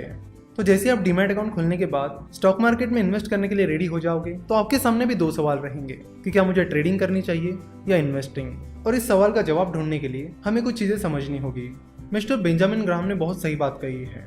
उन्होंने कहा है कि स्टॉक मार्केट शॉर्ट रन में एक वोटिंग मशीन की तरह काम करता है। यानी शॉर्ट रन में स्टॉक मार्केट बहुत ही अनसर्टन रहता है, बहुत ही फ्लक्चुएशंस चलते रहते हैं। वही लॉन्ग टर्म में स्टॉक मार्केट एक वेइंग मशीन की तरह काम करता है। यानी लॉन्ग रन में स्टॉक मार्केट बिजनेस परफॉर्मेंस को फॉलो करता है। यानी अगर कंपनी की बिजनेस परफॉर्मेंस अच्छी हो रही है तो लॉन्ग टर्म में उसकी शेयर प्राइस भी बढ़ जाएगी। वही अगर कंपनी का बिजनेस परफॉर्मेंस लगातार खराब हो रहा है तो कंपनी की शेयर प्राइस लॉन्ग टर्म में नीचे गिर जाएगी। तो कंक्लूजन ये है कि आपको बिजनेस परफॉर्मेंस पर फोकस करना होगा और शॉर्ट टर्म में यानी डेली शेयर प्राइस को नहीं देखना होगा, आपको लॉन्ग टर्म पर फोकस करना होगा। अगर कोई बिजनेस अच्छा परफॉर्म कर रहा है तो लॉन्ग टर्म में उसकी शेयर प्राइस बढ़नी ही बढ़नी है। शॉर्ट टर्म में कई सारे फ्लक्चुएशंस चलते हैं, जैसे कि इलेक्शन आता है तो फ्लक्चुएशन होता है, यूएस या किसी कंट्री पर टेररिस्ट अटैक हो जाता है तो स्टॉक मार्केट गिर जाता है। तो ऐसे कई सारे फ्लक्चुएशन शॉर्ट टर्म में चलते रहते हैं जिनका कंपनी की बिजनेस परफॉर्मेंस से कुछ भी लेना देना नहीं होता।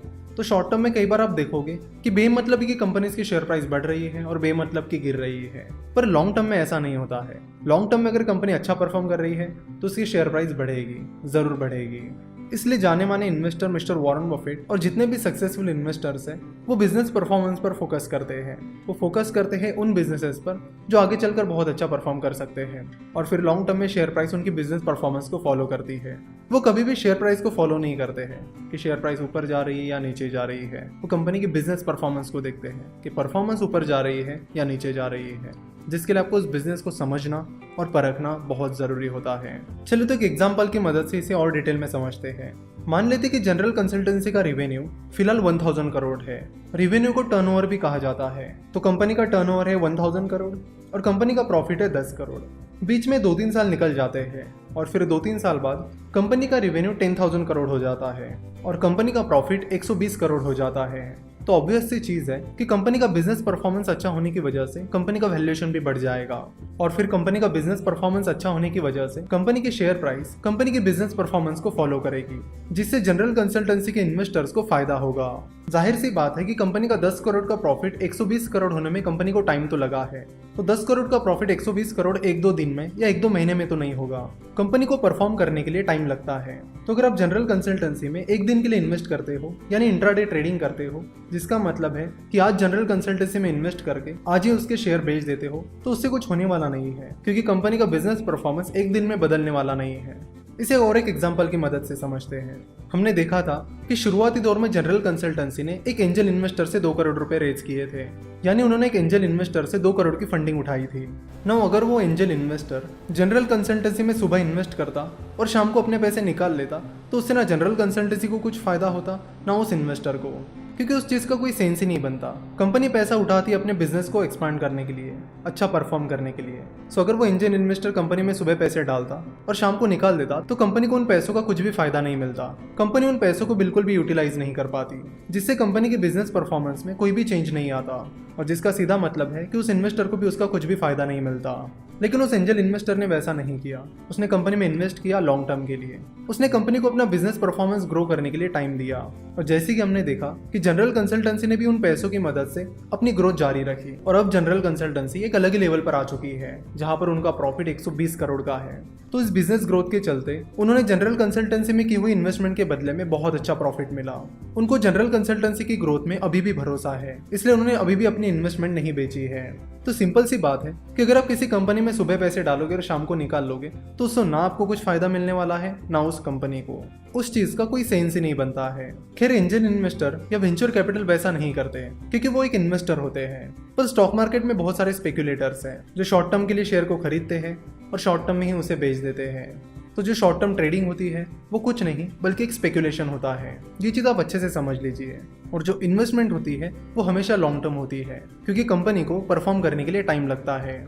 तो अगर आप दुनिया के सारे उन लोगों की लिस्ट निकालोगे जिन्होंने स्टॉक मार्केट से पैसा कमाया है, तो वो सारे इन्वेस्टर्स हैं जिन्होंने उन कंपनीज में इन्वेस्ट करके पैसा कमाया है जिनकी ग्रोथ पर उन्हें भरोसा था। उन्होंने शेयर्स को सुबह खरीदकर शाम को बेचकर पैसा नहीं कमाया है। तो फिर चाहे वो दुनिया के 3rd richest person Mr Warren Buffett हो, दुनिया के 5th richest person Mr Carlos Slim Helu हो, या फिर और भी कोई सक्सेसफुल इन्वेस्टर हो, इन सब लोगों ने लॉन्ग टर्म इन्वेस्टमेंट करके पैसा कमाया है। तो एज एन इन्वेस्टर आपका काम है कि आपको ऐसी कंपनीज ढूंढनी है जिनकी बिजनेस परफॉर्मेंस फ्यूचर में अच्छी खासी ग्रो होगी। तो आपका मेन फोकस होना चाहिए कंपनी के बिजनेस पर, कंपनी की शेयर प्राइस पर नहीं। अगले लेक्चर में हम इस टॉपिक को और डिटेल में समझेंगे और कंपाउंडिंग के बारे में भी बात करेंगे। आशा करता हूँ कि आपको आज का ये लेक्चर पसंद आया होगा। स्टॉक मार्केट के बारे में और जानकारी के लिए आप हमारी वेबसाइट www.finnovations.com विजिट कर सकते हो। हमसे जुड़े रहने के लिए आप हमें फेसबुक, ट्विटर और इंस्टाग्राम पर फॉलो कर सकते हो। हमसे जुड़े रहने के लिए आपका बहुत बहुत धन्यवाद।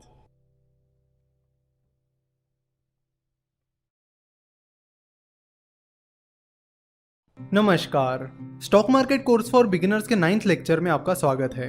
तो पिछले लेक्चर में हम ट्रेडिंग और इन्वेस्टिंग की बात कर रहे थे, और इस लेक्चर में हम ट्रेडिंग और इन्वेस्टिंग के बारे में और डिटेल में समझेंगे। बहुत सारे लोग जिन्हें स्टॉक मार्केट कैसे चलता है ये पता नहीं होता, वो स्टॉक मार्केट को एक क्विक मनी गेम समझते हैं। यानी वो सोचते हैं कि स्टॉक मार्केट एक सट्टा बाजार है जहां पर हम गैम्बलिंग कर सकते हैं, और फिर फटाफट पैसा कमाने के चक्कर में वो अपना सारा पैसा स्टॉक मार्केट में गवा देते हैं और फिर सबको बताते चलते हैं कि स्टॉक मार्केट एक सट्टा बाजार है। ये वो लोग होते हैं जिन्हें स्टॉक मार्केट कैसे काम करता है ये पता ही नहीं होता। ये लोग नहीं जानते कि स्टॉक मार्केट क्यों बना है, क्यों उसकी जरूरत पड़ी। जैसे कि हमने जनरल कंसल्टेंसी के एग्जाम्पल में देखा कि जब जनरल कंसल्टेंसी को ज्यादा पैसों की जरूरत पड़ी तो उन्होंने डिसाइड किया कि उन्हें स्टॉक मार्केट के जरिए पैसा उठाना चाहिए। तो स्टॉक मार्केट बिजनेसेस के लिए एक पैसा रेज करने का बहुत अच्छा तरीका है और इन्वेस्टर्स के लिए उस बिजनेस में भागीदार बनने का। इससे ज्यादा स्टॉक मार्केट कुछ भी नहीं है। तो अगर कोई स्टॉक मार्केट को गैम्बलिंग समझ रहा है और फटाफट पैसे कमाने के चक्कर में स्टॉक मार्केट में आ रहा है तो वो गलत जगह पर आ रहा है। जैसे कि हम देखते हैं कि स्टॉक मार्केट में इन्वेस्ट करते वक्त आपको देखना होगा कि वो कौन सा बिजनेस है जो फ्यूचर में ग्रोथ करेगा, और ये हर कोई नहीं पता कर पाता कि कौन सी कंपनी फ्यूचर में ग्रो करेगी। और फिर इसीलिए म्यूचुअल फंड बनाए गए ताकि जिन लोगों को स्टॉक मार्केट की समझ नहीं है वो इक्विटी म्यूचुअल फंड के जरिए स्टॉक मार्केट में इन्वेस्ट कर सके।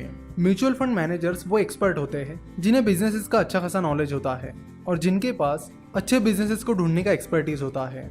जरूरी नहीं है कि सारे म्यूचुअल फंड मैनेजर्स एक्सपर्ट ही हो। जैसे कि हमने पिछले लेक्चर में देखा था कि स्टॉक मार्केट एक लॉन्ग टर्म गेम है। आप किसी बिजनेस में इन्वेस्ट करते हो तो उसे परफॉर्म करने के लिए टाइम लगता है, इसलिए अगर आप उस बिजनेस में इन्वेस्ट करते हो तो आपको अच्छे रिटर्न मिलने में भी टाइम लगेगा। तो सीधे शब्दों में बात करूं तो बात यह है कि स्टॉक मार्केट एक लॉन्ग टर्म गेम है।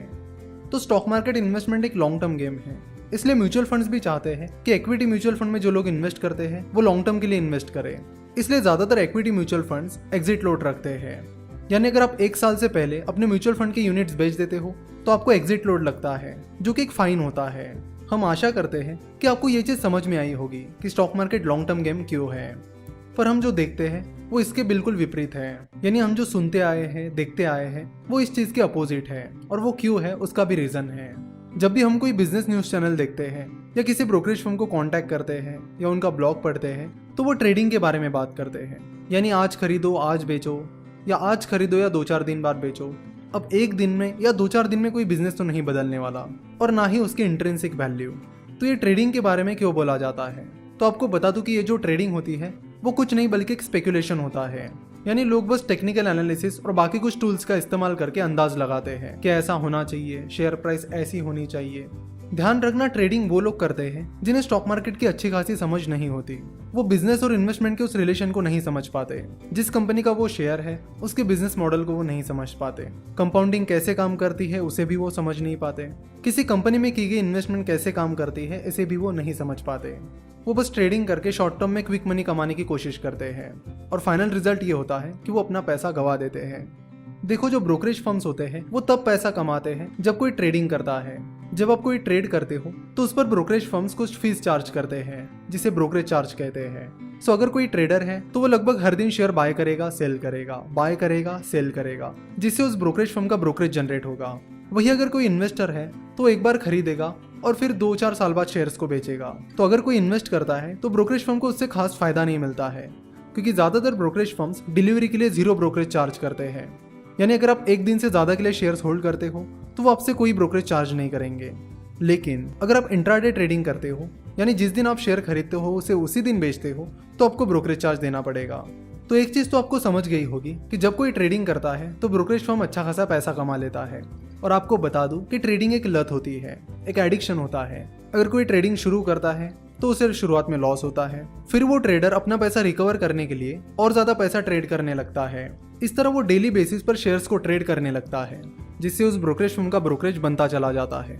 वही अगर कोई इन्वेस्ट करता है तो उससे ब्रोकरेज फर्म को ज्यादा फायदा नहीं होता है। तो ब्रोकरेज फर्म्स का बिजनेस मॉडल ट्रेडिंग पर डिपेंड है, इसलिए वो हमेशा ट्रेडिंग को प्रमोट करते हैं, नई नई टेक्निक्स निकालते हैं, नए नए टूल्स बनाते हैं ताकि वो ज्यादा से ज्यादा लोगों से ट्रेडिंग करा सके। सिर्फ ब्रोकरेज फर्म्स ही नहीं, न्यूज चैनल्स भी यही करते हैं। आप अगर कोई बिजनेस न्यूज चैनल देखोगे तो उस पर बहुत सारे एक्सपर्ट दिन में आते रहते हैं जो आपको ट्रेडिंग की स्ट्रेटेजीज, कौन सा शेयर बाय करना या सेल करना इसके बारे में बताते रहते हैं। उनका पूरा टीआरपी इन्हीं चीजों पर डिपेंड करता है। आप देखोगे कि बिजनेस न्यूज चैनल पर ये जो लोग होते हैं जो आपको ट्रेडिंग एडवाइस देते हैं वो या तो किसी ब्रोकरेज फर्म में काम कर रहे होते हैं या फिर उस न्यूज चैनल के एंकर होते हैं। तो अगर उन्हें इतनी ही ट्रेडिंग की एक्सपर्टीज होती तो वो खुद ही ट्रेडिंग ना करते, खुद ही फटाफट ना पैसा कमाते।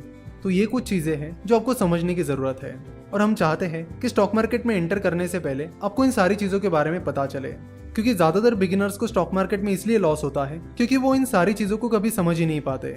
इसलिए हम चाहते थे कि आपको इन सारी चीज़ों के बारे में अलर्ट किया जाए। आशा करता हूँ कि आपको ये लेक्चर पसंद आया होगा। स्टॉक मार्केट के बारे में और जानकारी के लिए आप हमारी वेबसाइट www.finnovations.com विजिट कर सकते हो। हमसे जुड़े रहने के लिए आप हमें फेसबुक, ट्विटर और इंस्टाग्राम पर फॉलो कर सकते हो। वीडियो देखने के लिए आपका बहुत बहुत धन्यवाद।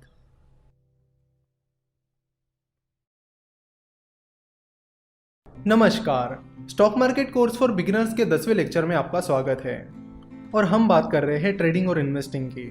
ट्रेडिंग और इन्वेस्टिंग इस टॉपिक पर हम इतना ज़्यादा फोकस इसलिए कर रहे हैं क्योंकि हम चाहते हैं कि आपका ये बेसिक डाउट क्लियर हो जाए, क्योंकि अगर बेस ही स्ट्रॉन्ग नहीं रहेगा तो इमारत चाहे कितनी भी बड़ी बना लो, वो कभी भी गिरने का खतरा रहता है। इसलिए हम चाहते हैं कि आपको इन्वेस्टमेंट अच्छे से समझे, और वो लॉन्ग टर्म क्यों होनी चाहिए इसकी रीजनिंग भी अच्छे से समझे।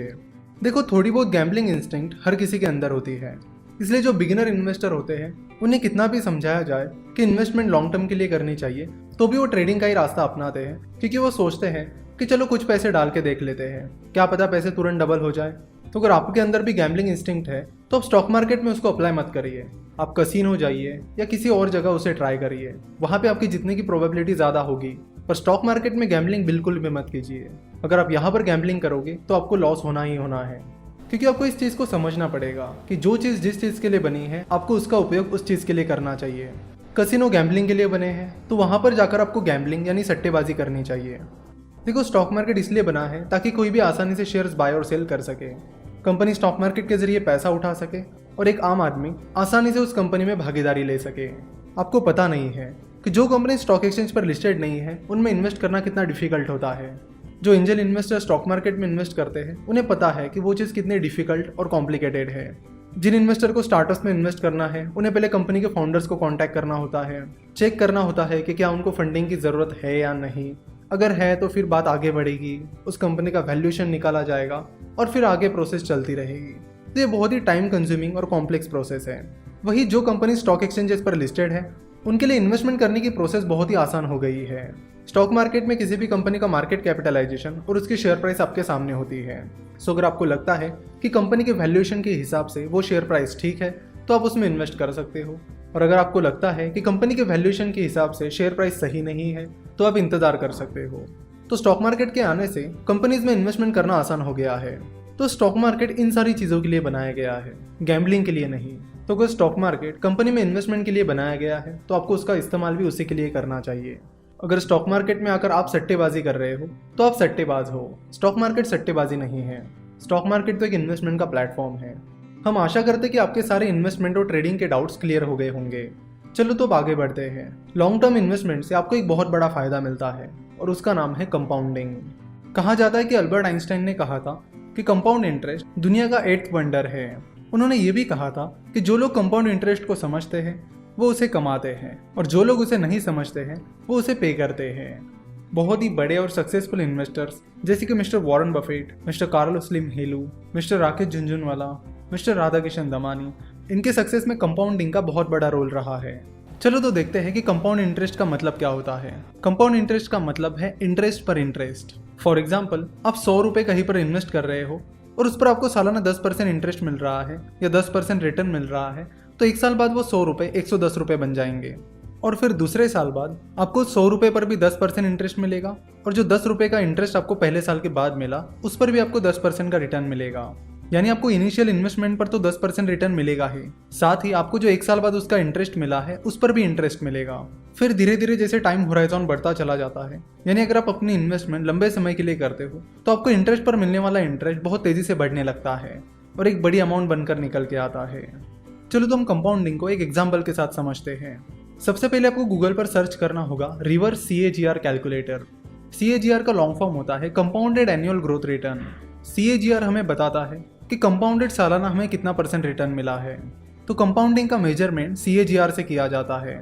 अगर CAGR 12% है तो उसका मतलब है कि हर साल आपको 12% कंपाउंडेड रिटर्न मिला है। तो यहाँ से हम कंपाउंडिंग को एक कैलकुलेटर की मदद से बहुत ही डिटेल में समझेंगे। नेक्स्ट लेक्चर आपके लिए बहुत ही ज़्यादा इंपॉर्टेंट रहने वाला है, तो उसे बिल्कुल ध्यान से सुनिएगा, और जो एग्जाम्पल हम आपको समझाने वाले हैं उसे भी आप बड़े ध्यान से सुनिएगा। क्योंकि जिन चीज़ों के बारे में हम अगले लेक्चर में बात करने वाले हैं वो चीज़ें किसी की लाइफ बदलने के लिए काफ़ी है। आशा करता हूँ कि आपको लेक्चर पसंद आया होगा। हमसे जुड़े रहने के लिए आप हमें फेसबुक, ट्विटर और इंस्टाग्राम पर फॉलो कर सकते हो और स्टॉक मार्केट के बारे में और जानकारी के लिए आप हमारी वेबसाइट www.finnovations.com विजिट कर सकते हो। हमसे जुड़े रहने के लिए आपका बहुत बहुत धन्यवाद। नमस्कार, stock market course for beginners के 11वें पार्ट में आपका स्वागत है। तो गूगल पर रिवर्स CAGR कैलकुलेटर सर्च करने के बाद आपको रिवर्स CAGR कैलकुलेटर की कुछ वेबसाइट्स मिल जाएगी। जैसे कि हम यहाँ पर क्लिक कर रहे हैं CAGRcalculator.net। यहाँ पर 2-3 चीज़ें आपसे पूछी जाएगी कि स्टार्टिंग वैल्यू यानी इनिशियल इन्वेस्टमेंट कितनी है, उस पर कितना CAGR मिला है, नंबर ऑफ पीरियड क्या है और बाद में हम उसकी फ्यूचर वैल्यू कैलकुलेट करेंगे। चलो तो आपको बता दूं कि हम यहाँ पर क्या कर रहे हैं। सेंसेक्स ने पिछले 10 सालों में CAGR यानी कंपाउंडेड सालाना 16% रिटर्न दिया है। यानी पिछले 10 सालों में सेंसेक्स ने कंपाउंडेड सालाना 16% रिटर्न दिया है, जो कि एक बहुत अच्छा रिटर्न है। चलो तुम यहाँ पर मान लेते हैं कि आप 1 लाख रुपए सेंसेक्स में इन्वेस्ट कर रहे हो और हम ये अज्यूम करते हैं कि आने वाले सालों में अगर सेंसेक्स CAGR 15% रिटर्न आपको देता है, यानी कंपाउंडेड सालाना 15% रिटर्न आपको देता है, तो आपके 1 लाख रुपए की वैल्यू कंपाउंडिंग के बाद क्या होगी। तो जैसे कि हमने मान लिया है कि आप शुरुआत में 1 लाख रुपए इन्वेस्ट कर रहे हो, तो स्टार्टिंग वैल्यू यानी इनिशियल इन्वेस्टमेंट वैल्यू यहाँ पर हमें 1 लाख रुपए रखनी होगी। तो स्टार्टिंग वैल्यू के कॉलम में आपको लिखना है 1 लाख।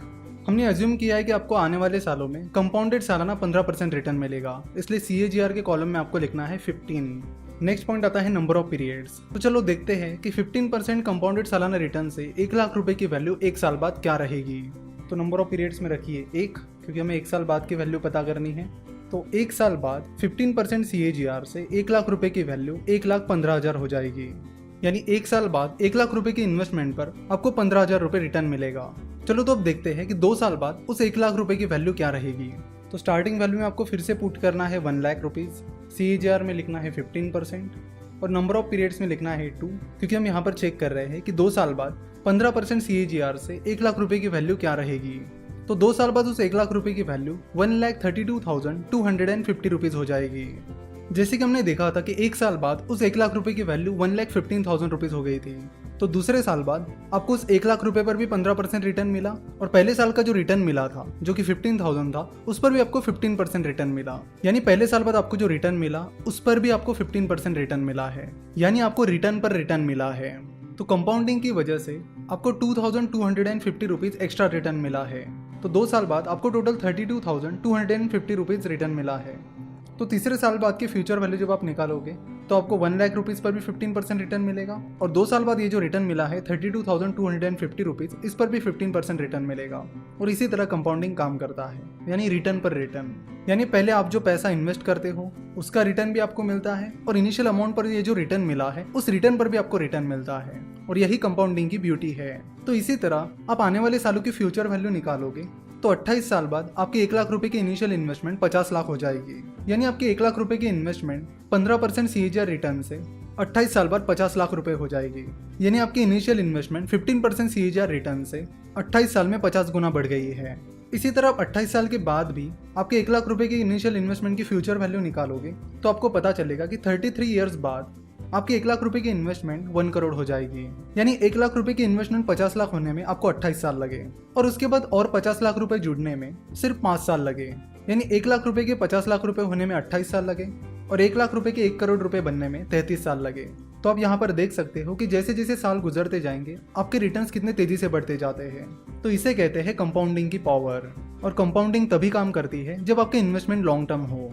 तो हमने यहाँ पर देखा कि 1 लाख रुपए की इन्वेस्टमेंट 15% CAGR से कैसे बढ़ती है। तो ये 1 लाख रुपए की इन्वेस्टमेंट तो वन टाइम इन्वेस्टमेंट थी। अगर यही 1 लाख रुपए की इन्वेस्टमेंट हर साल की जाती, यानी हर साल 1 लाख रुपए इन्वेस्ट किए जाते, तो उसकी एक बहुत ही बड़ी टोटल अमाउंट निकल कर आती। मिस्टर वॉरेन बफेट जब भी इन्वेस्टमेंट करते हैं वो बहुत ही लॉन्ग टर्म इन्वेस्टमेंट करते हैं, क्योंकि वो चाहते हैं कि कंपाउंडिंग उनके फेवर में काम करे। यानी वो चाहते हैं कि उनकी इनिशियल इन्वेस्टमेंट पर भी उन्हें रिटर्न मिले और उनके रिटर्न के रिटर्न पर भी उन्हें रिटर्न्स मिलते रहे। उन्होंने 1987 में कोका कोला में इन्वेस्ट किया था और अभी भी वो उसे होल्ड कर रहे हैं और उनके लगभग सारे इन्वेस्टमेंट्स बहुत ही लॉन्ग टर्म रही है, जिसमें उन्हें कंपाउंडिंग का बहुत फायदा मिला है। हम चाहते थे कि स्टॉक मार्केट इन्वेस्टमेंट शुरू करने से पहले आपको कंपाउंडिंग के बारे में पता चले, ताकि आप इसका यूज़ अपने फेवर में कर सके, और इसीलिए हमने काफ़ी ज़्यादा फोकस देकर ये टॉपिक यहाँ पर कवर किया है। आशा करता हूँ कि आपको ये लेक्चर पसंद आया होगा। स्टॉक मार्केट के बारे में और जानकारी के लिए आप हमारी वेबसाइट www.finnovations.com विजिट कर सकते हो। हमसे जुड़े रहने के लिए आप ज़रूर हमारे फेसबुक, ट्विटर और इंस्टाग्राम पेज को फॉलो कीजिए। हमसे जुड़े रहने के लिए आपका बहुत बहुत धन्यवाद।